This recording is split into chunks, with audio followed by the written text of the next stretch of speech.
Good morning kanyang tanan. Outfit check tao. Outfit check. Kay mo attend sa recognition ni Megan og ni Sophia. Diba? Outfit check sa. Outfit check. Alright, so ngayong adlaw daw diha ninyong tanan. Na-data diri karon sa South City Elementary School sa eskwelahan ni Piang Piang. Kay karong adlaw madawat niya ang medal niya sa pagkasalutatoryan. Og syempre dili na nato tugayon. Sugda na dayon nato og marcha. Ha? So karon mulupad sa tadiri sa Dumaguete City National High School kay hapit na dong magsugod silang Migan. Inga nakaheptek atong schedule.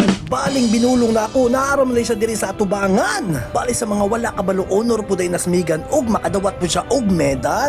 Diring dapita pamurumuro ra taana pero deep inside happy kay taana unsa man di ay. Okay proud daddy guta diring dapita good. With honors, Anico Julian Joy C. With honors, Conduct Award. Oh, lantawa ko sa kadaghan na sila oh.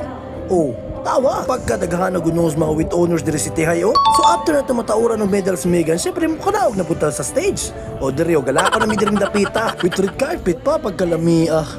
Balik sa mangnaw. Conduct Award. Balik sa mangnaw kay inita kay diri si Tihay.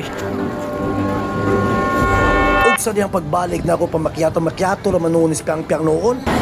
Amores Sophia Roy M. with honors.